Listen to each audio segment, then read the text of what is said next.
All right, everyone, time to review chapter 5, and it's pretty much concerning the signs. So, the first sign that the angel discloses is that the earth shall be seized with great terror. Not terror, great terror.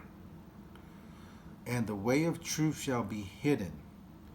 People will seek the truth but not be able to find the truth. The land shall be barren of faith. Wow. So we know there will be no faith during this time. There will be no truth. It will be hidden. And the earth shall be seized with great terror. And unrighteousness shall be increased beyond what you yourself see and beyond what you have heard of formerly. So we're talking about all-time evil. You know, the apex will be reached of evil. It will be way worse than it has ever been. And the land which you now see ruling shall be waste and untrodden. So apparently, wherever he's at will be gone because it'll be desolate. Okay. And if the Most High grants that Esdra you live, you shall see it thrown into confusion after the third period. Very important, this third period. Okay, so we're going to be talking about times and dispensations along my research. But in this particular one, it says the third period. And the sun shall suddenly shine forth at night, and the moon during the day. Okay? Blood shall drip from wood, and the stone shall utter its voice. The people shall be troubled, and the stars shall fall. Well, I can tell you, we are not there yet, okay? We definitely haven't seen any stars fall. And I haven't seen any blood drip from the wood or heard of anything of like that. And everything's going to be in confusion. Okay? And here we go. And one shall reign whom those who dwell on earth do not expect, and the birds shall fly away together. Okay, so now, remember, this is before the time of Jesus. So what this is referring to is the Antichrist. And one shall reign who dwell on earth, okay, and the birds shall fly away. It talks about the sea of Sodom shall cast up fish, and one whom the many do not know shall make his voice heard by night, and all shall hear his voice. So it's saying that he is of the night, okay? Everyone will hear his voice. Think about that. Every last person at that time on the planet will hear his voice. The one shall reign. Okay? And there shall be chaos also in many places. So everything's in confusion. Everything is in chaos. And fire shall often break out. And the wild beasts shall roam beyond their haunts, which means is wild beasts going to be exploring out of their normal range of terrain. They're going to be, yeah, it just says they'll be roaming around, these wild beasts, okay, beyond their haunt, their place of establishment. And this next one is even more crazier. And menstruous women shall bring forth monsters. It says menstruous women shall bring forth monsters. So we're going to be seeing, ladies and gentlemen, women having birth to something that is not of natural origin. It's going to be monsters. Yeah, somehow women will be able to create a hybrid of something that is not human. Okay, and we can see how technology will help that uh, um, bring that forth. And salt water shall be found in the sweet, and all friends shall conquer one another. Then shall reason hide itself, and wisdom shall withdraw into its chamber. Wow. So now they're saying that apparently the waters will be shaken because you're not supposed to find salt waters in the sweet. You know that those areas are not supposed to mix. So obviously you're going to see some craziness in the oceans, probably earthquakes. Or we're talking about misplacements of continents, lands, islands, you name it. And all friends shall conquer one another. Think about that. It didn't say enemies. It didn't say nation. It just said friends. Imagine your own friends trying to conquer you or each other. And then all wisdom shall withdraw into chambers. So you cannot find truth. You cannot find wisdom. You cannot, it's, everything will be in confusion. Everything will be in chaos. Okay? You know, and it shall be sought by many, but shall not be found. And unrighteousness and unrestraint shall increase on earth. So we're talking about some Book of Eli stuff. You know how all they wanted was that book, so they can find out the keys or the wisdom or the knowledge. That's what it just kind of reminds me of. That everyone's going to be searching for it, but no one will be able to find it. And just all unrighteousness shall increase on earth. And one country shall ask its neighbor, has righteousness or anyone who does right pass through you? And they will answer no. So, ladies and gentlemen, no righteousness. So obviously we know that the church is gone, okay? Because, people at church do righteous deeds. Even bad people do righteous deeds. But in this environment, no one does anything righteous. That is insane. And at that time, men shall hope, but not obtain. They shall labor, but their ways shall not prosper. These are the signs which I am permitted to tell you. So he just gave, to me, that alone is unbelievable. That to me, I would be in fear if I was living through all this. I'm pretty sure any one of you would definitely be at a minimum confused or chaotic at best. So he's telling Ezra, this is what I'm permitted to you to show you as of right now. This is what I can show you. But if you pray again, weep, and fast for 7 days, you shall hear yet greater things than these.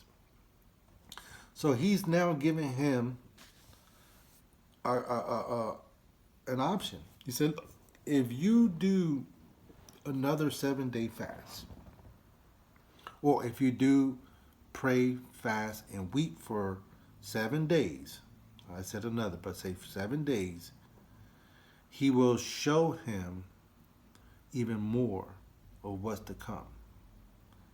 Okay, so here we go. So let's keep going down. And then he awoke, his body shuddered violently, and his soul was so troubled that it fainted. But the angel who had come and talked with him held me and strengthened me and set me on my feet. Now on the second night, Phaltiel, a chief of the people, came to me and said, where have you been, and why is your face sad? Or do you not know that Israel has been entrusted to you in the land of their exile? So remember, Ezra is a leader. In this particular area, he's in exile. The people are looking up to him for answers, for guidance. Okay, so what does he do? He tells them, look, leave from me, depart me, and do not come for 7 days. So he's going to go into this fasting for 7 days. And here he goes. So I fasted 7 days, mourning and weeping. And Uriel, the angel, had commanded me. After 7 days, the thoughts of my heart were very grievous to me again, and my soul recovered the spirit of understanding. And I began once more to speak words in the presence of the Most High. So now, after the 7 days, it says that he began to speak words in the presence of the Most High. Wow. So now he is big time. He has made it to the Most High, the sovereign Lord himself. And this is what Esdra says. And I said, O sovereign Lord, from every forest of the earth, from all the trees thou hast chosen one vine. And from all the lands of the world thou hast chosen for thyself one region. And from all the depths of the sea thou hast filled for thyself one river. And from all the cities that have been built thou hast consecrated Zion for thyself. And from all the birds that have been created thou hast named for thyself one dove. And from all the flocks that have been made up thou hast provided for thyself one sheep. And from all the multitude of peoples thou hast gotten for thyself one people. And to this people whom thou hast loved thou hast given the law which is approved by all. And now, O Lord, why hast thou given over the one to the many, and dishonored the one root beyond the others, and scattered thy only one among the many? So he's going like, he's saying, look, Lord, you are very, you created everything, but you chose this of its kind, that of that kind. And when it comes to the land of Zion, then his people, his chosen people, the Israelites, who has given the law, he has given the law which is approved by all. Why have you given us over to the many nations, the Gentiles, and dishonored the one root beyond the others, and scattered thy only one among the many? And those who oppose thy promises have trodden down those who believe thy covenants. So the unbelievers, okay, have trodden down the believers of thy covenants. If thou dost really hate thy people, they should be punished at thy own hand. So he's saying is, why would you deliver us to the Gentiles or the other tribes to be punished? Why won't you just do it yourself, Lord, by your own hands? And when he had spoken these words, the angel who came to me on the previous night was sent to me. So this was the very first angel that he encountered, came back to him and said, listen to me, and I will instruct you. Pay attention to me, and I will tell you more. And I said, speak, my Lord. And he said to me, are you greatly disturbed in mind over Israel, or do you love him more than his maker? I said, no, my Lord, because of my grief I have spoken. For every hour I suffer agonies of heart, while I strive to understand the way of the Most High and to search out part of his judgment. Wow. So he is really trying to get, understand God's judgment. He's trying to have understanding. He's in grievance. And the angel says, you cannot. And Esdra says, why not, my Lord? Why then was I born? Or why did not my mother's womb become my grave, that I might not see the travail of Jacob and the exhaustion of the people Israel? The angel said to me, responded, he said, count up for me those who have not yet come, and gather for me the scattered raindrops, and make the withered flowers bloom again for me. Open for me the closed chambers, and bring forth for me the winds shut up in them. Or show me the picture of a voice, then I will explain to you the travail that you ask to understand. And Esdra said, O sovereign Lord, who is able to know these things, except those whose dwellings is not with men? As for me, Esdra, I am without wisdom. I cannot speak concerning these things which thou hast asked me. And then the angel said, just as you cannot do one of the things that were mentioned, so you cannot discover my judgment or the goal of the love that I have promised my people. I believe he's in the presence of the Most High, excuse me. And I said, yet behold, O Lord, thou dost have charge of those who are alive at the end.